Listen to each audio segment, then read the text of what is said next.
Amém, queridos. Abram suas Bíblias no Salmo de número 25. O título dessa pregação é O Caminho do Senhor. Vamos orar mais uma vez enquanto isso.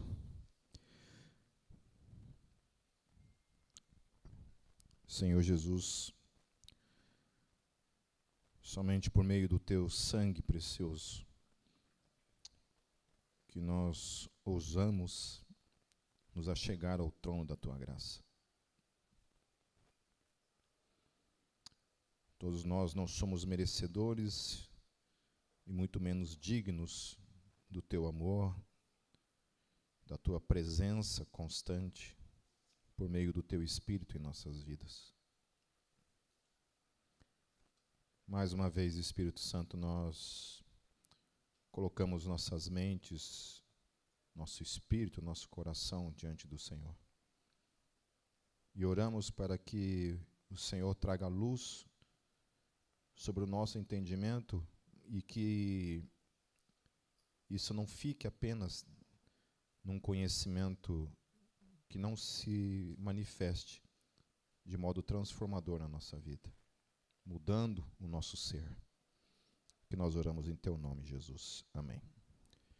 Queridos, antes que eu esqueça, no final do culto, o brechó vai estar lá embaixo, para quem quiser pegar alguma coisa de interesse, daí cada um oferte ali o que tiver no coração. Amém? Certo?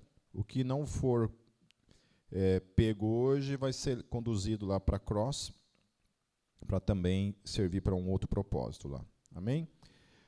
Certo? Quando encerrar o culto, a gente vai fazer uma espécie de desmontagem de algumas coisas aí, empilhamento de algumas coisas, então quem puder ajudar também será bem-vindo. Amém? Estamos lá, queridos, Salmo 25. O texto começa a partir do verso 1 dizendo: A Ti, Senhor, elevo a minha alma. Então a gente começa com o texto falando a respeito de duas palavras no hebraico, a palavra Yavé, mais uma vez, todas, praticamente 99% das vezes que a palavra Senhor aparece na sua Bíblia, ela é a tradução da palavra Yavé. Ok? Então, ao invés de estar escrito Yavé, que eu acho que talvez fosse a maneira melhor de ser traduzida a Bíblia, já colocar ali como Yavé, e estava tudo certo. Mas, por alguma razão, prefere-se colocar como Senhor apenas, mas ali no hebraico é Yavé. Então, e a outra palavra que aparece também no hebraico, que é a palavra Nefesh, que é a palavra para alma. Eu tenho falado bastante a respeito disso para algumas pessoas, por causa da minha caminhada na leitura e também na escrita de livros, a gente tem tido a graça de compreender e de descobrir coisas nas Escrituras que antes a gente não conhecia. Então, como vários de vocês, eu pegava e fazia uma leitura das Escrituras ali na tradução e meu conhecimento se resumia nisso. Aí, a partir do momento que a gente passa a ser um teólogo e ter que trazer uma palavra mais profunda para a igreja, a gente procura fazer uma exegese do texto, daí começa a estudar, e a gente começa a escrever livros e estudar mais sobre o assunto. E aí a gente vai descobrindo certas coisas na Bíblia que antes a gente não até fazia certas afirmações contrárias a ela.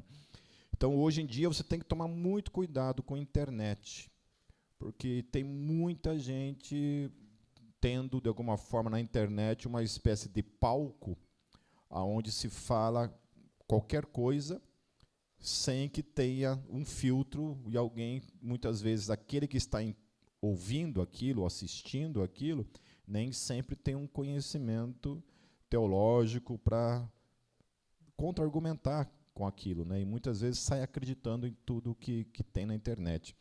Então, por isso que é importante, muito importante, você estar numa comunidade numa igreja que tem uma palavra de fato bíblica. Pessoas que realmente estão preocupadas em trazer para a igreja um conteúdo que seja explicitamente bíblico e principalmente cristocêntrico. Amém? Um púlpito que não esteja focado em você, mas esteja focado em quem Jesus é. Amém?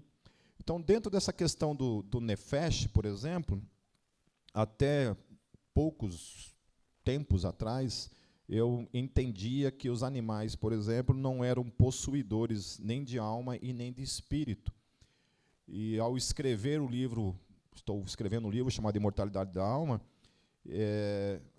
a Bíblia fala de modo explícito, queridos, que os animais são, assim como os seres humanos, possuidores de um espírito e de uma alma. E aí, como que isso se manifesta na ressurreição, ou como isso se manifesta na existência das criaturas, dos seres vivos, a gente não sabe, mas isso é fato. Amém? Certo? Então, o que eu estou falando é o que a Bíblia afirma a respeito dos animais. E tanto que a dúvida de Salomão era essa, né? Salomão ele não sabia explicar para onde que ia o ruach, o espírito dos animais, né? Ele fala, olha, o espírito volta para Deus que o deu, né? O corpo volta para o pó, mas o espírito volta para Deus que o deu. E aí, em algum momento, ele fala assim, quem pode dizer para onde vai o espírito humano e para onde vai o espírito dos animais? Então, ele fala espírito dos animais, ele não fala outra coisa. Então, os animais também têm um espírito. Então, mais uma vez, tratando essa questão da palavra nefesh, que depois na Septuaginta é traduzida para a palavra psique, né? Tanto que aí a questão da alma, né? O entendimento da alma humana. Então, o psique, por isso psicologia, né? Também vem da palavra psique, e é um entendimento que você vai tratar a questão das emoções, né? Então, uma compreensão que nós teólogos temos a respeito da alma é que a alma diz respeito às questões das nossas emoções, enquanto o espírito trata do ser interior, daquilo que é o que faz a conexão com Deus, né? Eu tenho uma pregação a respeito dessa questão da luta do espírito com a alma, e especialmente a nossa luta diária, onde a gente não pode ser conduzido por a nossa alma, porque a nossa alma ela sempre parte das emoções, e é muito perigoso você ser movido pelas tuas emoções, a não ser pelo teu espírito. Mas depois lá vocês voltem lá no canal da Gólgota ou no meu canal do YouTube e você assista novamente lá. Eu não lembro do título dela, se alguém aí, que ao invés de ficar jogando aí, vendo Instagram, puder ir lá no YouTube, vasculhar lá e achar, me fala. Amém? Então, alma, ou nefesh, alma, ser vivo, vida, eu, pessoa, desejo, paixão, apetite, emoção. Então, a tradução da palavra nefesh pode ser variada. Ok? Tem teólogos que procuram refutar a ideia da imortalidade da alma usando a palavra nefesh somente para um conceito, que seria vida. Então, alguns entendem que quando o ser humano morre, ou qualquer criatura que seja, ela deixa de existir.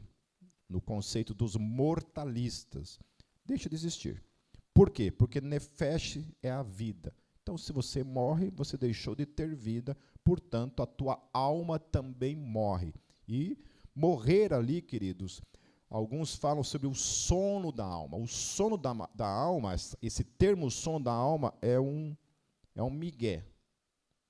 Ok? Isso daí é migué. Ninguém acredita verdadeiramente no sono da alma. O que os caras usam para falar sono da alma, como verdade, é aniquilação total. Morreu, acabou, deixou de existir. E especialmente os adventistas do sétimo dia creem nisso. Okay? Morreu, deixa de existir. Nesse conceito. Por quê? Porque só se tem um entendimento de que nefesh é a vida e, portanto, morreu, deixou de existir. Porém, galera mais reformada, pentecostal, mais de cunho bíblico, digamos assim, né, mais tradicional, como eu creio justamente o contrário, né, que a alma não é somente vida. A alma é algo que sobrevive à morte, assim como o espírito. Se você me perguntar, Pipe, explique milimetricamente o que é o espírito, o que é a alma. É difícil você explicar, e é difícil principalmente você fazer uma divisão de ambos. Porque a Bíblia fala que o espírito é o único capaz de dividir a alma do espírito. Então, não vai ser o Pipe que vai explicar para vocês. Se somente o Espírito Santo é capaz de fazer essa divisão, portanto, só ele sabe, de fato, aonde começa o espírito e aonde começa a alma. Aonde termina um e aonde termina o outro. Não sabemos. Amém? Certo? Nós não sabemos. A gente tem conceitos os quais a Bíblia não fala de modo explícito. Né? Há coisas na Bíblia que ela não fala assim, olha, a alma, tipo, né? Vamos explicar direitinho aqui. A alma é assim, assim, assim, assado, né? Ela não tem, ela tem tantos centímetros, ela pesa tanto, né? O espírito, ninguém sabe. Tem gente que já fez isso, sabia? Pesou uma pessoa antes dela morrer e pesou ela depois que morreu. E aí não sei quantas miligramas é o peso da alma. Vocês estão rindo, mas isso é verdade. Eu não me lembro quanto, né? Pode ser que isso esteja ligado ao próprio ar, né? Que está dentro da pessoa, gases, tem várias coisas, né, possíveis, né? Certo? Então, o que Davi está falando? Davi está falando, Yahvé, eu elevo a minha alma, eu levo o meu ser, eu levo a minha vida, eu levo essa pessoa interior, eu elevo as minhas emoções. E é importante a gente entender isso, porque Davi ele começa submetendo as emoções dele ao Senhor. E isso que a gente precisa fazer. Na célula, essa semana a gente está trabalhando na minha célula, na célula do Dieter, estamos trabalhando um livro do John Stott, chamando O Discípulo Radical, e o capítulo que eu tratei na minha célula essa semana foi sobre maturidade. Nossa, e como é interessante, né? E uma das principais questões que impedem o nosso amadurecimento é justamente as nossas emoções. Né? Porque eu estava falando isso, eu falo muito de mim, né? Então quem está chegando na Gólgota agora, aqui o legal é que ninguém se escandaliza comigo, porque todo mundo que já entra sabendo quem eu sou. Né? O miserável homem que eu sou. E eu sou muito de abrir minha vida e falar mesmo, eu sou assim, sou assado. Ninguém aqui faz pose de santo e de perfeito. Amém? Certo? Se você quer uma igreja perfeita, morra. Aí você vai encontrar uma perfeitinha lá no céu. Aqui na terra, esqueça, desista.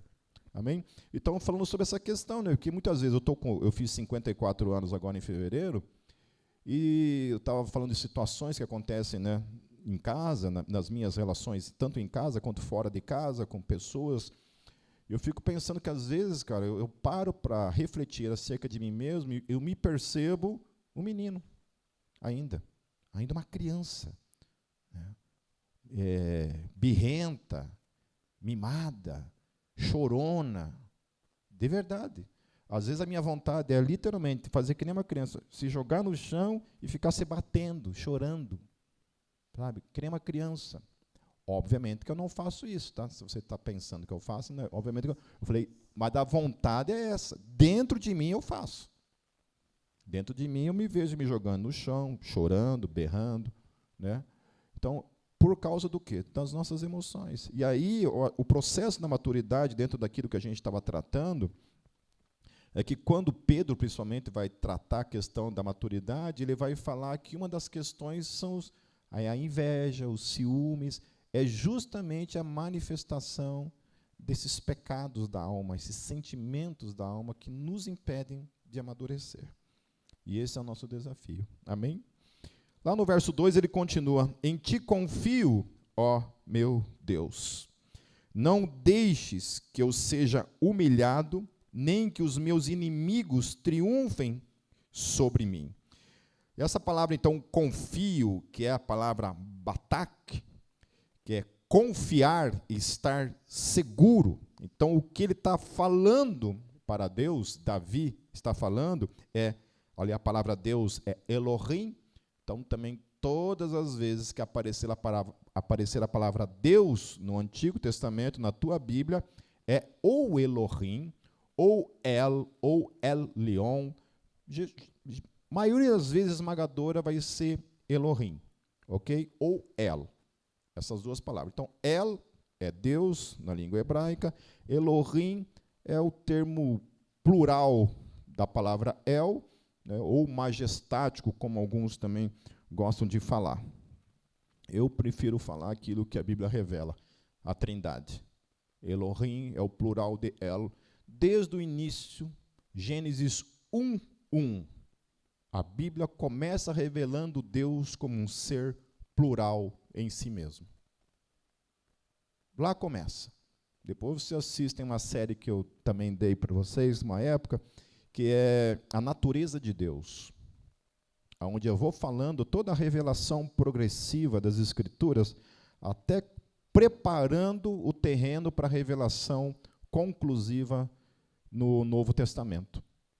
Que quando o Novo Testamento começa a falar a respeito de Jesus, a respeito do Espírito Santo, também serem Deus, não há crise nenhuma. A igreja não teve uma crise. Os judeus tiveram. Quando Jesus também se colocou num pé de igualdade com o Pai, os judeus entraram em crise, não os discípulos. A igreja entendeu perfeitamente. E isso nunca foi uma crise para a igreja. Era uma crise para os fariseus, que não aceitavam que aquele homem que estava diante deles podia se declarar também Deus. E aí vem o apóstolo Paulo, vem Pedro, vem todos os apóstolos declararam isso, que Jesus é Deus. Então, o próprio Jesus, alguns falam, mas Jesus nunca se declarou Deus. Gente do céu, ele nunca falou explicitamente, talvez, né, eu sou Deus, dessa maneira, assim, né? Mas as coisas que ele falava acerca dele, somente Deus podia falar de si mesmo, e ele falava. Jesus recebe adoração. Não tem nenhuma crise com a adoração. As pessoas se ajoelham diante dele, o adoram, e ele fala, isso aí. É para isso que eu criei vocês. Boca no chão, boca no pó. E me adorem. E está tudo certo. Não tinha crise nenhuma em relação a isso. A gente vai ver aqui alguns textos também que vão falar a respeito disso, que não tinha nenhum tipo de crise. Amém? Então ele vai falar, Elohim, eu me sinto seguro em ti. Essa é a posição de Davi diante de Deus. Eu me sinto seguro em ti. Elohim, a minha confiança em ti me leva a viver uma vida despreocupada. Ele está falando. Eu confio tanto em você que a minha vida é uma vida livre de preocupações, ele está falando. Isso, pelo menos, é confissão. A gente vai ver aqui, em alguns momentos, que todos nós, cristãos, eu estou com um celular aqui que eu acho que não é meu, não.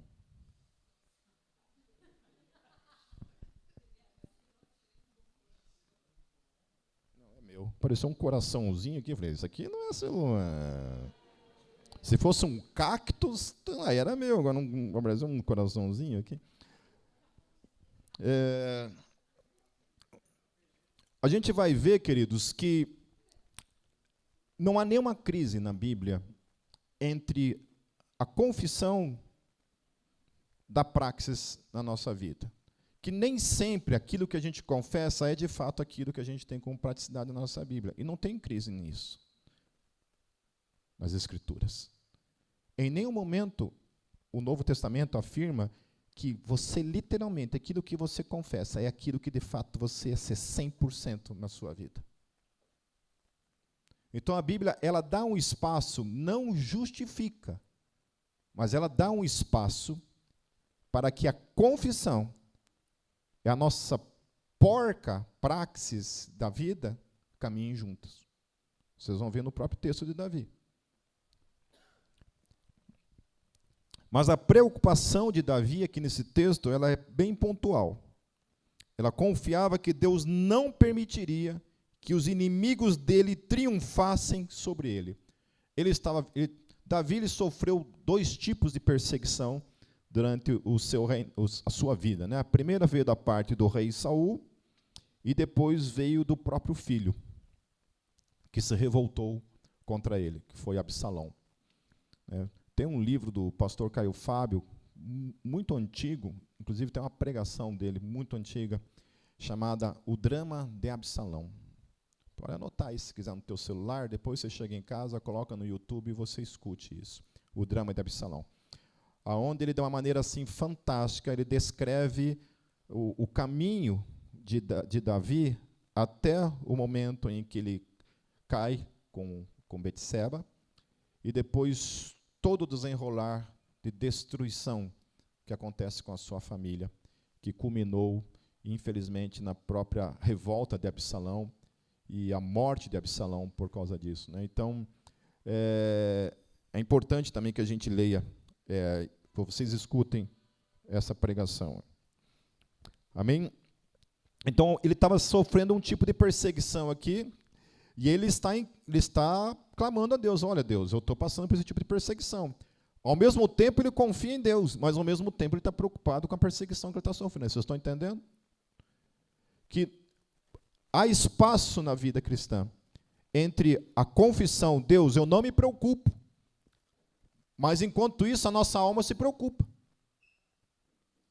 Não é interessante? Isso está colocando, meus queridos, que para Deus a nossa oração pode caminhar dentro desses 2 aspectos, porque é isso que Davi está falando. Davi, Deus, eu te confio, apesar de mim mesmo. Apesar da minha alma estar sendo cercada por todos esses inimigos, então eu clamo diante de você, Senhor.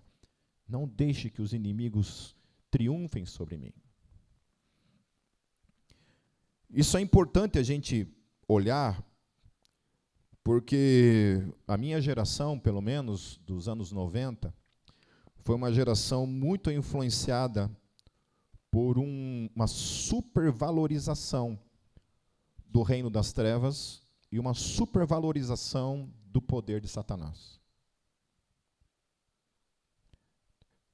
Acho que talvez as novas gerações, nem sei se escutam falar do diabo nos púlpitos mais, mas a minha geração, rapaz, para cada 5 Jesus era 15 diabo.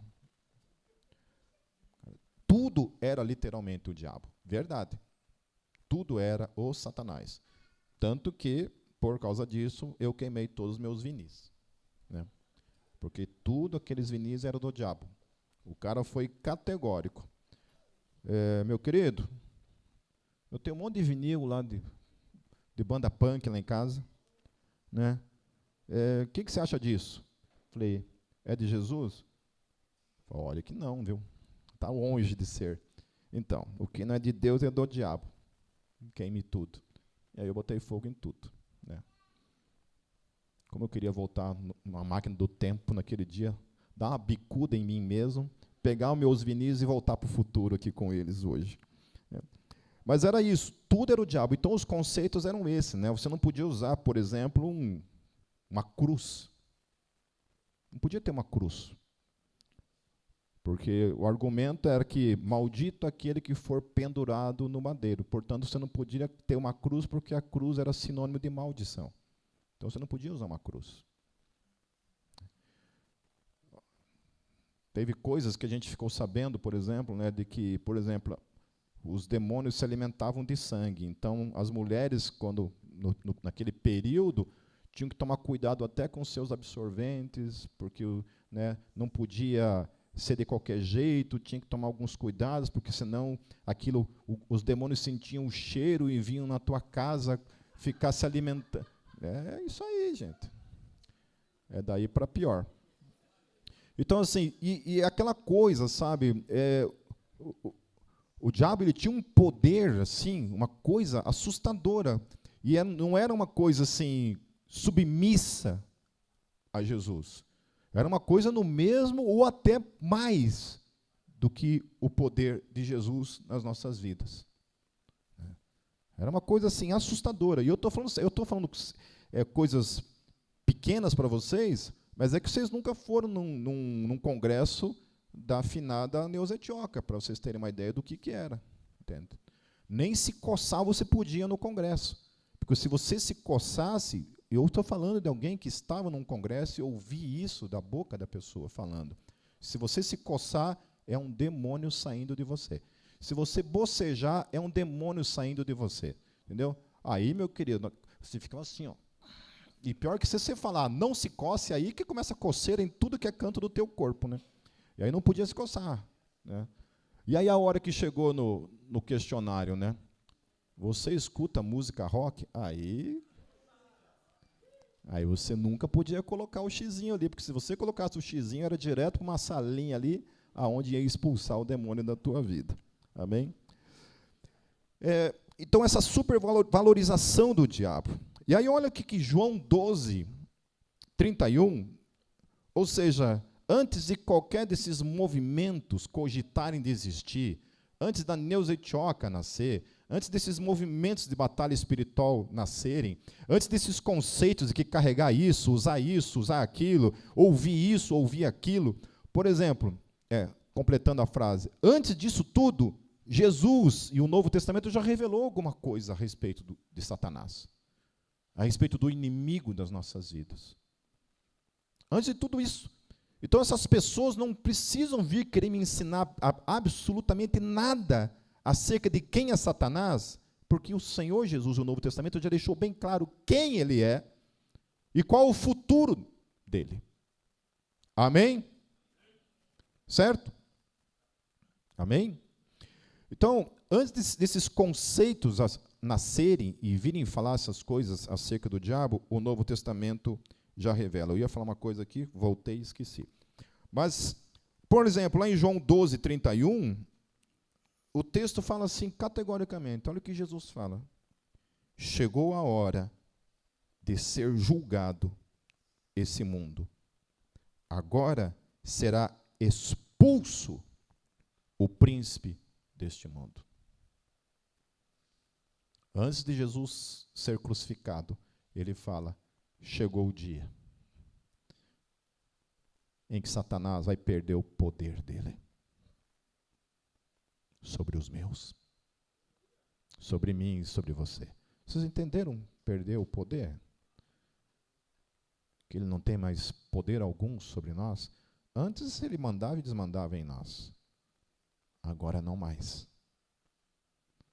E aí dele se tocar em qualquer um de nós. Amém? O apóstolo Paulo também lá em Colossenses, no capítulo 2, dos versos 13 ao 15, ele fala assim, olha que coisa linda. Quando vocês estavam mortos, quando vocês estavam o quê, queridos? Mortos. Em pecados e na incircuncisão da sua carne, Deus os vivificou juntamente com Cristo, aleluia. Portanto, estávamos mortos, mas agora estamos vivos para Deus. Ele nos perdoou todas as transgressões, aleluia. Não há transgressão em mim e em você que Jesus não levou aquele dia naquela cruz. Nenhuma delas. Nada do que eu e você fazemos ou faremos, já não estava naquele dia, naquela cruz, sendo paga pelo Senhor Jesus, morrendo em nosso lugar e derramando o seu sangue precioso por cada um de nós.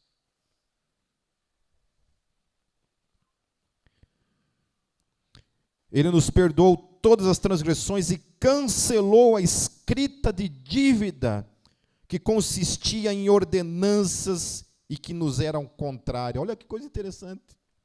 Ele mesmo está falando assim, por que Jesus morreu? Porque haviam ordenanças que estavam sobre nós, da forma como a gente tinha que ser perfeito, santo, ao qual era contrário à nossa natureza, a gente não conseguia fazer aquilo que estava escrito, que era a lei. Era contrário. Ele perdoou aquela dívida, a gente devia, essa é a dívida. Até esses dias existe um conceito dentro da teologia católica, sobre Maria, assim como Jesus nasceu sem pecado, que Maria também foi gerada sem pecado. Tenta-se dar alguns movimentos, né, dentro da tradição católica, não bíblica, mas dentro da tradição católica, e alguns reflexões dentro do catolicismo chegam à conclusão que Jesus não poderia ter habitado o corpo de uma pecadora. Então, portanto, Maria teria que ser sem pecado para que Jesus, aquele que é santo, viesse habitar dentro de um corpo de uma pecadora. Então, ela não poderia ser pecadora nesse aspecto. Então, a conclusão é, você acha que o Espírito Santo viria habitar dentro de um pecador? Essa é que é a questão. Óbvio que sim, porque ele habita dentro de nós. Agora, existe uma questão relacionada a Maria, que é a oração que ela faz, quando ela chama Deus de seu Salvador. Se Maria chama Deus de seu Salvador, ela foi salva de algo. Do que ela foi salva? Da mesma dívida que eu e você tínhamos. A mesma dívida. Naquela confissão, Maria discorda totalmente de toda essa reflexão católica. Porque ela tem esse conceito de que ela também precisa de um Salvador. Jesus algum dia falou, Deus meu Salvador? Nunca. Jesus chamou Deus, o Pai, de seu Salvador. Por quê? Porque ele nunca precisou de salvação. Amém? Só chama Deus de Salvador quem precisa de salvação. E salvação do quê? Salvação dessa dívida, a qual nós tínhamos, e que foi paga pelo Senhor Jesus. Então ele cancelou a escrita de dívida que consistia em ordenanças que nos eram contrárias. Ele a removeu pregando-a aonde, queridos? Na cruz. Interessante isso, né? É como se Jesus fosse lá no cartório de dívidas lá, né? Esses tempos eu fui com a minha mãe lá ver um documento de uma dívida antiga que ela tinha lá. A gente foi lá atrás desse documento. Então está lá, a dívida está lá, no cartório, registrada. Todos nós tínhamos essa dívida no cartório lá. Estava lá, aguardando o belo dia em que aquela dívida seria desengavetada e a gente ia ter que pagar.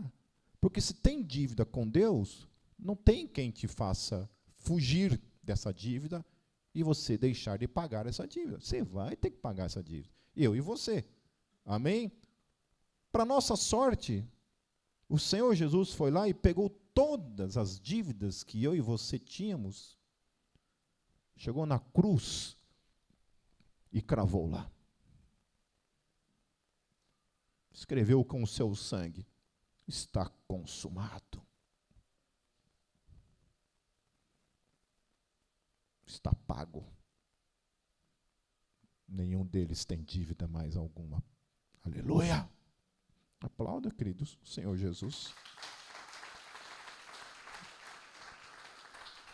Toda a nossa dívida foi paga nesse dia. Nesse dia. Não será paga. Não está sendo paga. Já foi paga. Antes de você nascer, antes de eu nascer, todas as burradas, as estupidezes da minha vida, já estavam lá, sendo pagas pelo Senhor Jesus. Porque ele falou, aquele que crer no meu sacrifício, terá a dívida paga. Está tudo pago, é o que o apóstolo Paulo está falando. Então ele a removeu, pregando-a na cruz, e aí olha que é poderoso aqui, do que Paulo vai falar. E por causa dessa dívida que foi paga e cravada naquela cruz, e tendo despojado os poderes e as autoridades, fez deles um espetáculo público, triunfando sobre eles na cruz, aleluia. Em outras palavras, Paulo está falando assim, toda a acusação de Satanás contra vocês, todo o poder do diabo sobre a vida de vocês, foi cravada naquela cruz e ele deixou de ter o poder dele sobre mim e sobre você. Nós não devemos nada para Satanás. Absolutamente nada para o diabo. Eu tenho um amigo que uma vez ele foi expulsar um demônio, e aí chamaram ele, para o azar dele. E você já percebeu que demônio só se manifesta de noite, os desgraçados, né? Nunca é meio-dia, né? Um sol, né? Sempre é de noite. E aí era de noite, escuro. Ele chegou lá no endereço, estava toda a família para o lado de fora, na rua. Ninguém dentro da casa. Só o endemoniado dentro de casa. E todas as luzes desligadas. Eu já voltava para casa ali mesmo. Falei, não, pode ligar tudo aí. Pode dar um jeito. E ele entrou, e a pessoa endemoniada estava dentro de um quarto, no canto, e quando ele entrou, o demônio falou assim, eu sei quem você é. E o demônio começou a falar para ele assim, você é aquele que faz isso. E começou a jogar na cara dele todos os pecados dele. Ele falou assim, eu sei disso, quem eu sou. Mas eu também sei que Jesus morreu por todos os meus pecados. E naquele momento ele calou a boca do diabo. Tem uma das coisas que o Watchman Nee ele fala em sua literatura.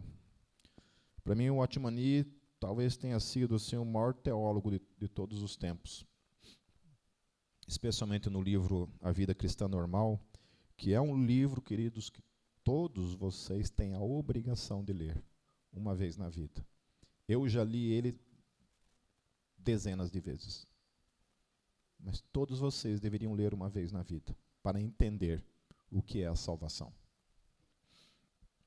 E uma das coisas que o Watchman Nee fala é a respeito dessa questão de que quando a gente aceita a acusação do diabo e aceita que Satanás tenha esse poder de acusação na nossa vida, se nós aceitarmos isso, nós estamos anulando o sacrifício de Jesus na nossa vida. Porque nós consideramos, então, que o nosso pecado é mais poderoso que o sacrifício.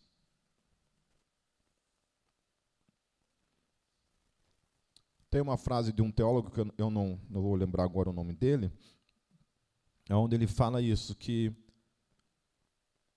o tamanho do sacrifício aponta o tamanho da nossa ofensa para com Deus. Então, se o próprio Deus teve que se fazer carne, morrer no nosso lugar, isso aponta o tamanho do nosso pecado, mas também aponta o tamanho do sacrifício feito.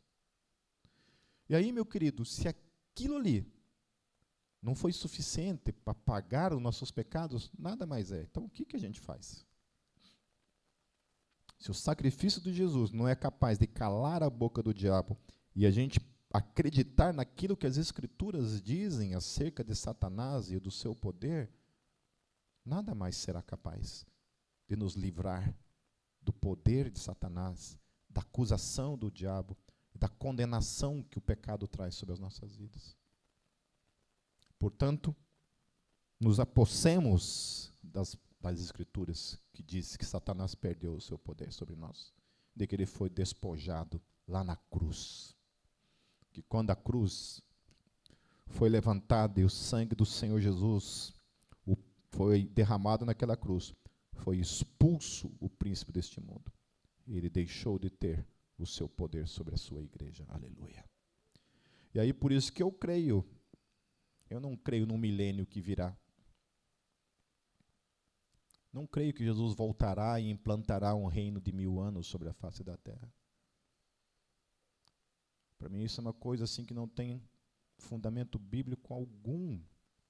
Há um único texto que se subentende que talvez aconteça algo parecido com isso, enquanto que todo o Novo Testamento fala justamente o contrário disso, que haverá uma única vinda.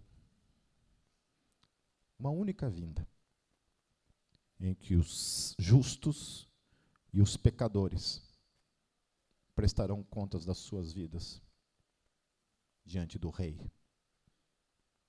diante do Senhor Jesus, que virá na sua glória com os seus santos anjos e separará os ímpios dos justos. Os justos se encontrarão com ele nos ares e estarão com ele para todo sempre.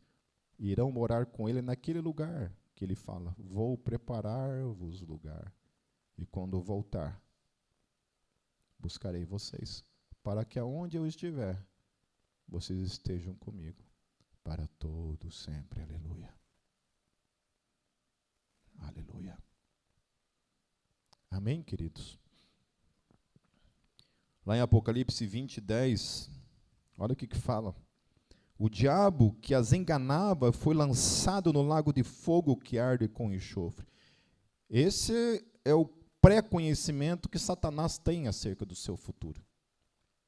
O diabo sabe aquilo que o aguarda lá na frente, onde ele será lançado. O Brunello estava falando de Lucas semana passada, né, acerca do endemoniado gadareno. Eu acho interessante quando o endemoniado gadareno, ele fala lá no verso, Mateus 8:29, ele fala assim: vieste aqui para nos atormentar antes do devido tempo. Olha só. Aqueles demônios, que era uma legião inteira, né? Eu não lembro quanto que era uma legião na numeração ali do romana, né? Porque uma legião era uma legião romana, certo? Então, eu não lembro se eram 4.000 demônios, mais ou menos, né? Até tem uma pregação, quando eu prego a respeito desse texto, que também tem uma questão aí também, né? Isso demonstra um desafio para o nosso entendimento, né? Como que 4.000 mentes podiam estar comprimidas dentro de uma única mente, de um único ser. Então a gente não entende como funciona o mundo do espírito, que é um mundo absolutamente que rompe com qualquer lei conhecida por nós. A gente não sabe como funciona o mundo do espírito. Eu não sei como é que cabe 4.000 espíritos, sei lá quanto que é a contagem no total, dentro de uma mente humana. Porque é isso que ele fala, somos uma legião, somos muitos. E uma legião é muito demônio para caber dentro de uma pessoa. Mas ele fala isso, esse conceito que esses demônios têm. Ele fala assim: você veio nos atormentar antes do tempo. Então, assim, tem muito crente por aí, que é aniquilacionista, por exemplo, que acredita que o inferno não existe. Que acredita que lá no dia final, lá Jesus vem, ressuscita. Olha a coisa mais absurda que é dentro do adventismo, por exemplo. Por que eu estou falando adventismo? Porque se você for escutar pregações adventistas, vocês estão muito cuidado com aquilo que é ensinado. Eu não estou dizendo que tudo que um adventista fala necessariamente é uma heresia, tá bom? Eu estou apontando a questão. Então, assim, no conceito dos adventistas, por exemplo, eles acreditam que quando você morre, você deixa de existir, literalmente. Não fica dormindo, não tem uma alminha que fica lá no cemitério num edredomzinho e um travesseirinho dormindo, certo? Deixa de existir. E eles acreditam que na vinda de Jesus, Jesus vai ressuscitar essas pessoas, Jesus vai trazer essas pessoas novamente à existência, para logo em seguida fazê-las deixar de existir novamente. Não tem sentido algum, mas é nisso que se crê. E isso são os aniquilacionistas. Aqui no texto, os próprios demônios estão falando: vieste antes do tempo nos atormentar. Por quê? Porque eles pensavam, eles sabiam que um dia virá um tempo em que eles estarão num lugar onde eles sofrerão um tormento eterno. É isso que o texto está falando. Eles tinham esse conhecimento.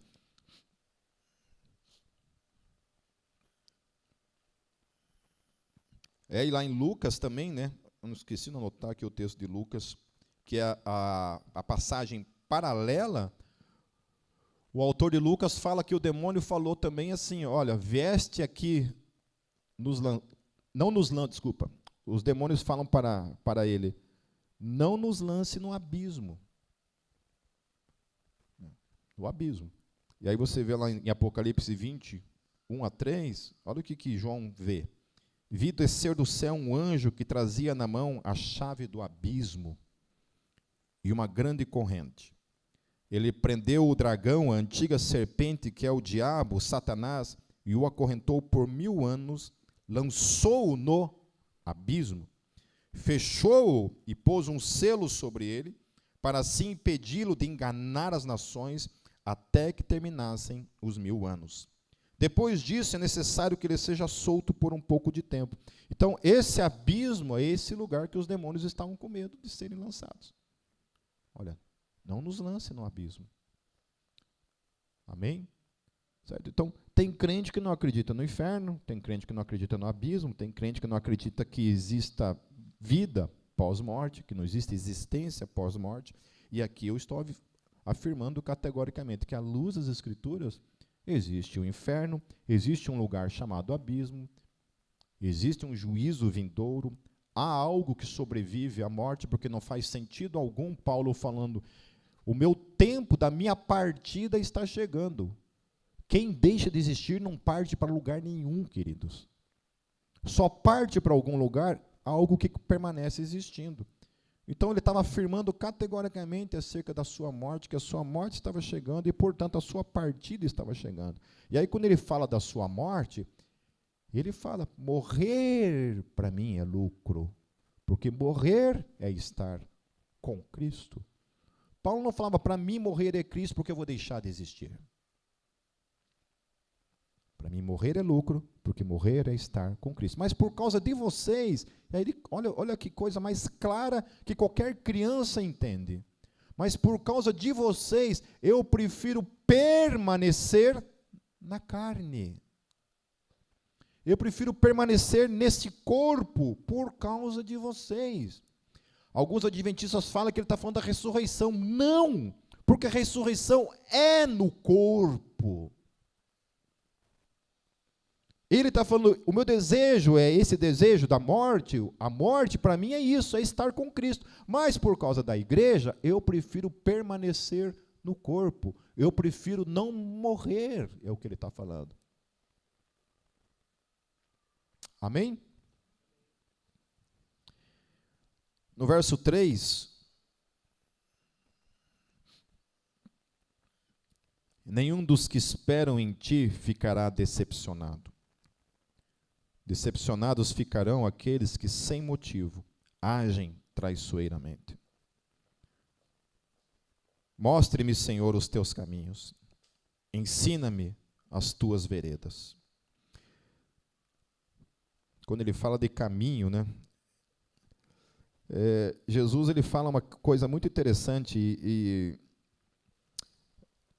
dentro também desse assunto que a gente estava tratando na célula, que é a questão da maturidade, a gente tratou assim algum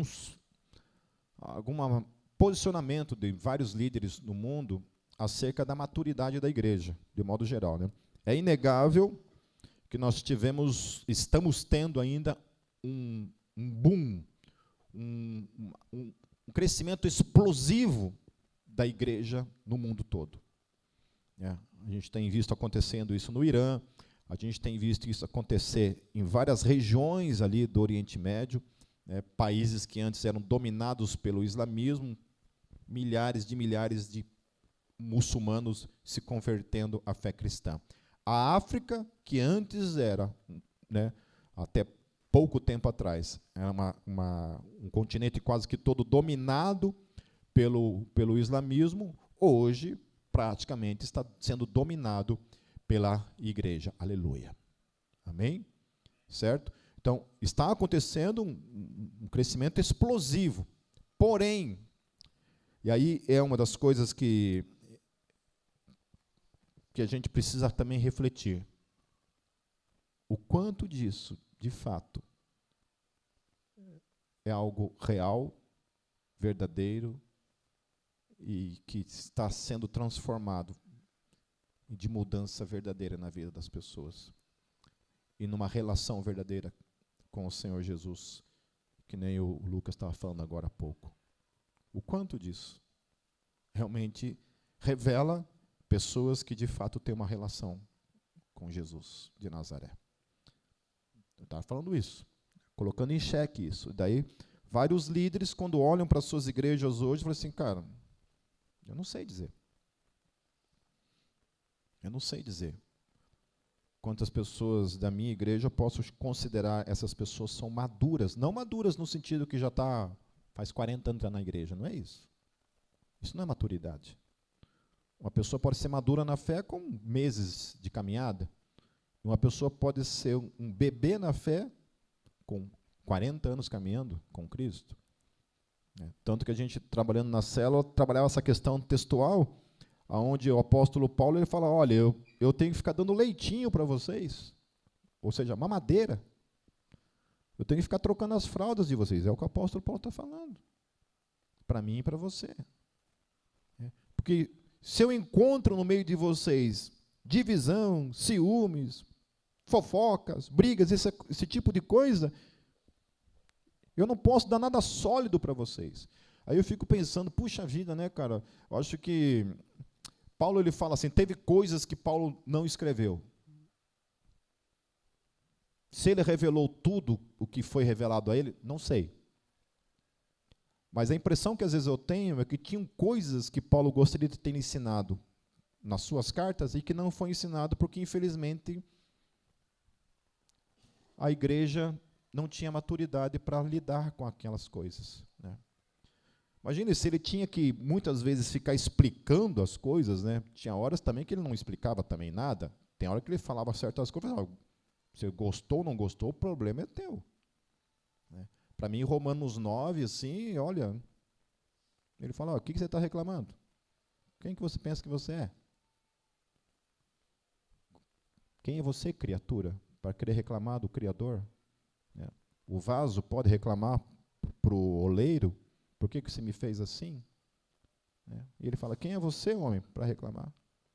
Eu estava numa conversa essa semana com um casal de amigos e falando sobre essa questão da eleição, né, e ele falando das dificuldades dele de entender certas coisas acerca da eleição. Eu falei assim, mas acho que nenhum ser humano na face da Terra não tem dificuldade de entender isso. Todos nós temos dificuldades de entender e de achar uma coisa agradável até certo ponto. Né? Todos nós temos essa dificuldade. Mas eu não tenho como reclamar, porque se eu for reclamar, o apóstolo Paulo já me respondeu lá. Se eu for questionar, o apóstolo Paulo já fala assim, olha, fica quieto, Pipe. Mas eu não estou entendendo. Lasque-se. Você vai querer reclamar? Por que é assim? Mas por que Deus reclama então? Está vendo? Que as mesmas perguntas que a gente tem acerca da eleição, Paulo já responde na sua carta. Ele já antevê todos os questionamentos que nós teríamos com relação à eleição, e ele mesmo já responde ali para a gente. Alguns vão olhar para o texto de Romanos 9 e vão entender que ali está falando de ministério, de chamado. Entendeu? Eu acho que não. Eu acho que não, porque a carta de Romanos, desde o capítulo 1, é justamente apresentando o plano de salvação eterno da parte de Deus. Amém. Mas não vou falar sobre Romanos hoje, nem sobre esse assunto da eleição. Continuando, meus queridos. Então, Jesus, lá em Mateus 7, por que eu estou falando sobre essa questão da maturidade dentro da igreja, dessa questão do boom, né, dessa explosão numérica da igreja, e que eu tenho uma certa dificuldade de olhar para isso e entender isso como algo que se concilia com aquilo que o próprio Senhor Jesus falou acerca da humanidade como um todo. Olha o que Jesus fala.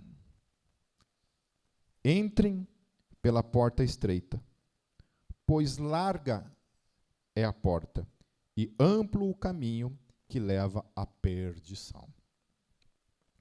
E são muitos os que entram por ela. Como é estreita a porta e apertado o caminho que leva à vida. E aí o que o Senhor Jesus fala? São muitos que encontram? São multidões de milhões, de bilhões de seres que a encontram. O que o Senhor Jesus fala aqui? São poucos os que a encontram. Isso me faz refletir que talvez a gente esteja se gabando ou se orgulhando de algo que talvez não reflita uma realidade no fim dos tempos, quando o Rei da Glória se apresentar. E, obviamente, que isso daí não diz respeito, né, a muitos conceitos que se tem a respeito de porta estreita, né, de caminho estreito, de porta larga, por exemplo. Né. Tem gente que olha para Gólgota como uma igreja que não é nem porta larga, né, não tem nem porta, né, é um negócio assim. Né. Aqui não tem nem porta, não tem nem parede, né, é um negócio que é onde pode tudo. Né? Tudo, pode tudo. Então, se tem esse conceito de que pode tudo, se reflete nisso. Né? Então, se você tem o cabelo comprido, se você tem tatuagem, se você escuta rock, então, caminhar no caminho estreito é isso. Você tem que se vestir de terno, gravata, não pode ouvir rock, não pode ter cabelo comprido, as mulheres têm que ter o sovaco cabeludo, né? Não tem que usar saia, não pode usar bermuda, não pode jogar futebol, não pode nada, né? Porque você tem que caminhar no caminho estreito, porque se você não caminha nesse caminho estreito, que é literalmente, né, não passar um batom, não depilar as pernas, você tem que ser a pessoa mais triste do universo, nesse caminho estreito, triste, cheio de espinho na vida, você não pode ser feliz. É esse o conceito de né, estreito. Mas não é disso que a Bíblia está falando. O texto, quando Jesus vai falar sobre o caminho estreito, ele vai falar literalmente assim, ó, cuide da sua vida. Não julgue os outros segundo o teu padrão moral. Especialmente se você é uma pessoa que é cheia de podridão na sua vida. Não julgue os outros. É isso que ele fala lá no início do contexto, ele vai falando sobre isso. Então, caminhar no caminho estreito é literalmente, cara, cuida da sua vida. Presta atenção na sua conduta. Mas como a gente sempre tem falado, queridos, especialmente no quanto eu e você temos buscado o Senhor. No quanto eu e você, de fato, manifestamos uma vida devocional ao Senhor, de busca de santificação, de consagração. Eu tenho falado para a Kátia assim, que a minha luta constante é manter a minha mente cativa ao Espírito, consagrada ao Espírito, e não deixar a minha mente ser escravizada, dominada pela minha carne, pelo mundo, pelo diabo, pela minha infantilidade, por tanta coisa que acontece, como possibilidade e muitas vezes praxis na nossa vida. Amém? É por isso que eu acho, queridos, que isso aqui, ó, é de extrema importância. E nunca negocie não estar aqui, a não ser por razões de trabalho, saúde, viagem. Não fique em casa com preguiça. Venha para o culto. Porque nós precisamos desse confronto. Porque eu não estou aqui falando para vocês somente aqui, eu estou falando para o meu coração também. Eu também estou sendo ministrado. Isso aqui também é transformador para a minha própria vida. Amém? Eu não estou aqui numa posição melhor do que vocês e apontando para vocês. Eu estou falando para vocês enquanto o Espírito também ministra na minha vida. O quanto é preciso mudança na minha vida. Então, a gente não pode esquecer dessa questão de que a graça, ela é graça, mas ela não é uma porta larga. A graça, ela é graça, mas ela não é um caminho espaçoso, onde a gente pode caminhar do jeito que a gente quer e ponto final. O Senhor Jesus disse, olha, a graça, ela revela um caminho estreito para ser percorrido por aqueles que amam a Deus. É um caminho estreito. É uma porta estreita. Amém? Então, Gálatas, né? Paulo, lá em Gálatas 5,13, ele vai falar sobre esse conflito entre a porta estreita, né, e a nossa liberdade em Cristo Jesus. Que ele fala assim: não use da vossa liberdade para dar ocasião à carne. Paulo está falando. Ele está dizendo isso muito claro. Olha, é graça? Sim. Você é livre em absoluto. Ninguém é mais livre do que cada um de nós. Mas não use a sua liberdade para dar ocasião à carne, Paulo está falando. Em outras palavras, está falando assim: olha, você é livre para caminhar no caminho estreito.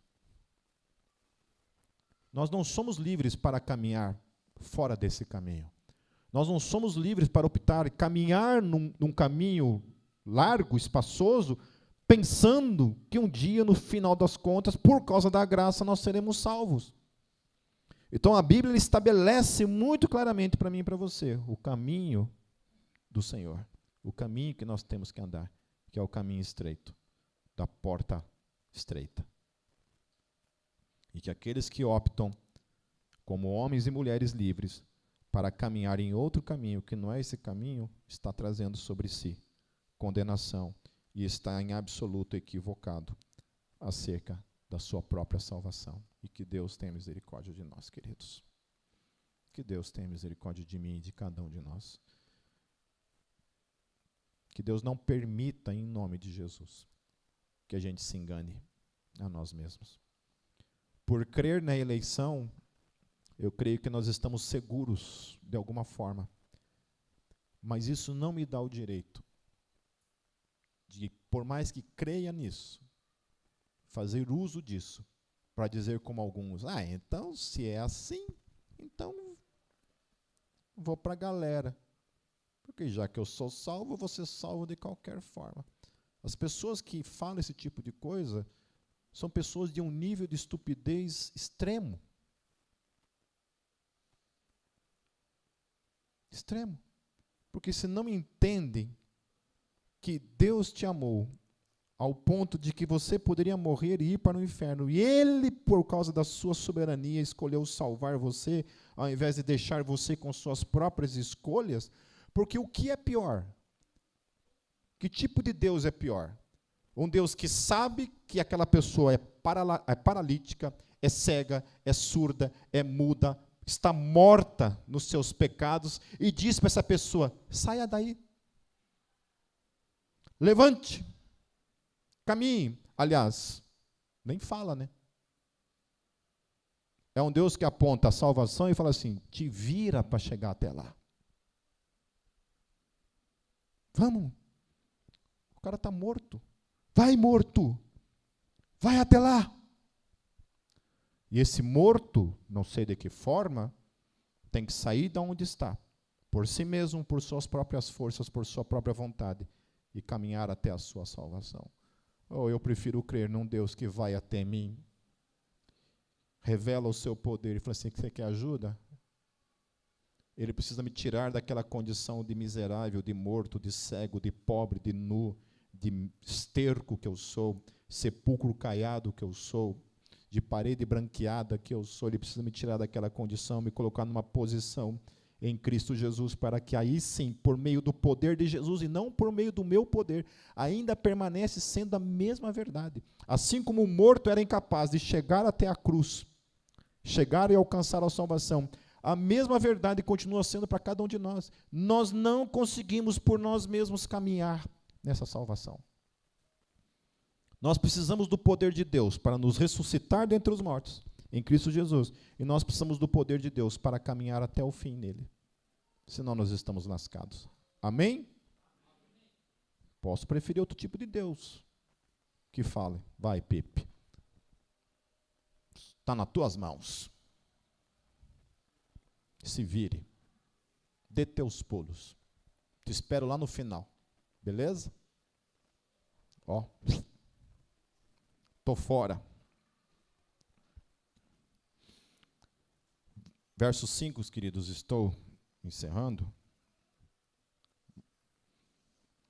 Guia-me com a tua verdade e ensina-me. Como que Deus nos ensina por meio da verdade? Lendo as Escrituras, que é onde nós somos confrontados acerca do nosso pecado e da nossa conduta. Pois tu és Deus, meu Salvador, e a minha esperança está em ti o tempo todo. Eu estava comentando na célula que eu tinha compartilhado um vídeo de uma mulher, eu não sei se ela é psicóloga, mas eu compartilho com vocês depois no grupo, onde ela fala a respeito daquilo que fizeram com as palavras, né? Então, mudaram certos conceitos de palavras para que aquelas palavras deixassem de significar pecado, errado, para passar a significar coisas aceitáveis, coisas menos pecaminosas, talvez assim. Então, por exemplo, antes a gente falava prostituição. Uma menina que se prostituísse, por exemplo, uma mulher que se prostituísse. Era prostituição. Hoje é do job. Do job. Então não é mais prostituta, porque a palavra prostituta tem um peso, não tem? Do job. Até você entender o que significa isso, é isso daí. Mulher não tem mais o sentido biológico da coisa. Mulher agora é pessoa que gesta. Não é mais mulher. Mulher, essa questão aí de mulher, né, dos conceitos de mulher, eu fico assim, irritado, nervoso, porque é impressionante, cara. Você pergunta nesses debates, né? Tá, defina o que é uma mulher. Não se define. Não se sabe. Tá, você é o quê? Ah, eu sou mulher. Tá, mas defina. Não tem definição. Eu me sinto mulher, tá, mas você se sente o quê? Porque para você se sentir algo, você tem que ter, no mínimo, uma definição daquilo que você está se sentindo.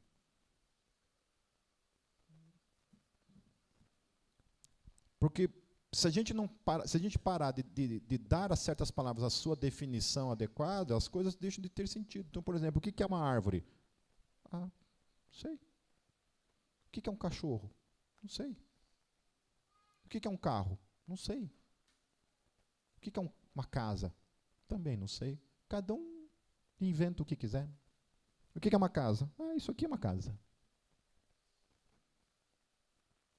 Isso aqui é uma construção social que dizem que é um celular. Não, para mim é uma casa.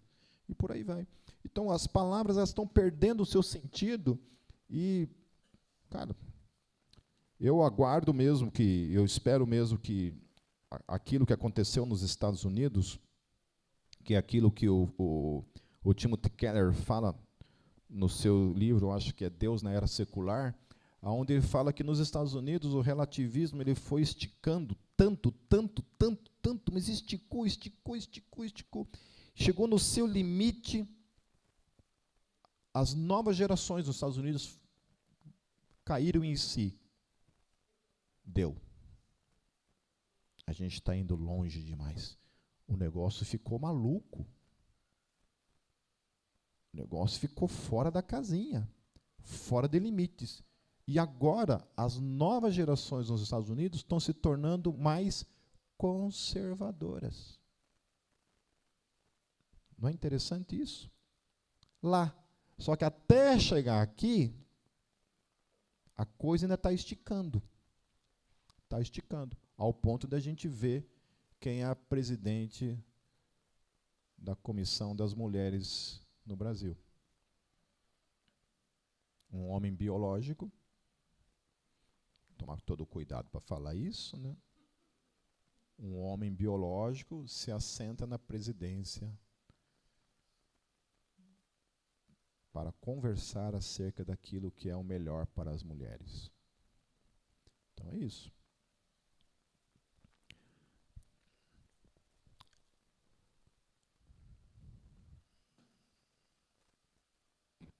Guia-me com a tua verdade e ensina-me, pois tu és Deus, meu Salvador, e a minha esperança está em ti o tempo todo. Lembra-te, Senhor, da tua compaixão e da tua misericórdia que tens mostrado desde a antiguidade. Não te lembres dos pecados e transgressões da minha juventude. Conforme a tua misericórdia, lembra-te de mim, pois tu, Senhor, és bom. Bom e justo é o Senhor, por isso mostra o caminho aos pecadores. Conduz os humildes na justiça e lhes ensina o seu caminho. Todos os caminhos do Senhor são amor e fidelidade para os que cumprem os preceitos da sua aliança. Por amor do teu nome, Senhor, perdoa o meu pecado, que é tão grande. Quem é o homem que teme ao Senhor? Ele o instruirá no caminho que deve seguir. Viverá em prosperidade e os seus descendentes herdarão a terra. O Senhor confia os seus segredos aos que o temem e os leva a conhecer a sua aliança. Aqui essa palavra segredos, queridos, é interessante, porque o sentido dessa palavra segredos aqui é no sentido de uma conversa íntima, familiar, que poucos desejam. O que o salmista está falando, que Deus revela o próprio ser dele, numa conversa de intimidade, entre um pai e um filho. Os meus olhos estão sempre voltados para o Senhor, pois só Ele tira os meus pés da armadilha. Volta-te para mim e tem misericórdia de mim, pois estou só e aflito. E aí entra esse conflito interessante entre alguém que, ao mesmo tempo que confia em Deus, é um alguém que se sente só e se sente aflito pela condição em que ele está, propondo então que não existe nenhum tipo de contradição entre a nossa confissão e as coisas que a gente sente dentro da gente. Amém? As angústias do meu coração, olha o que ele está falando, se multiplicaram. Liberta-me da minha aflição. Olha para a minha tribulação e o meu sofrimento e perdoa todos os meus pecados. Vê como aumentaram os meus inimigos, com que fúria me odeiam. Então, por mais que ele ora, engraçado isso, né?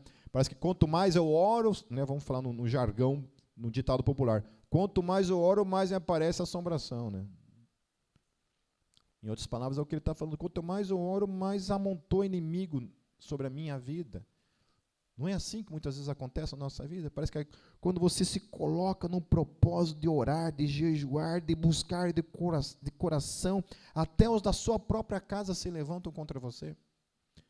Quanto mais você quer buscar o Senhor, parece que você briga mais em casa, parece que os filhos se rebelam, tudo dá errado no trabalho, a tua saúde é afetada, as tuas relações são afetadas.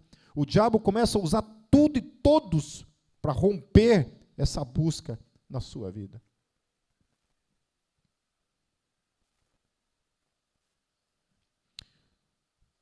Encerrando, guarda a minha vida e livra-me.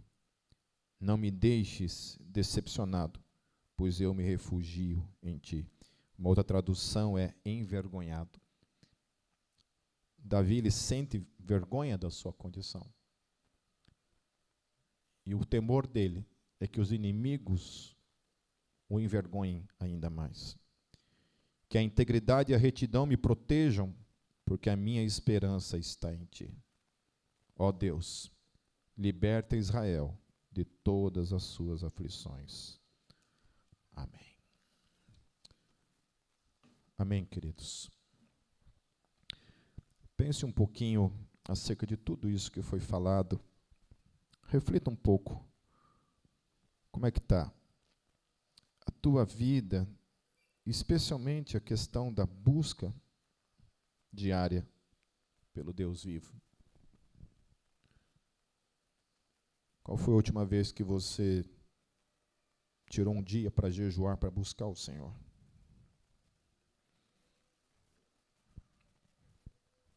Qual foi a última vez que você leu a palavra para se alimentar de fato e conhecer o Senhor por meio dela?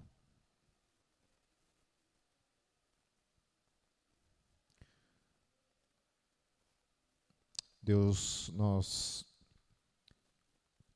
apresentamos nossas vidas diante do Senhor.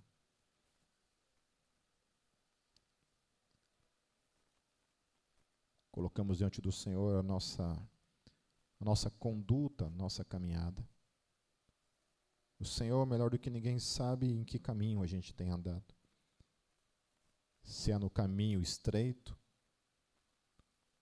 ou se é no caminho espaçoso.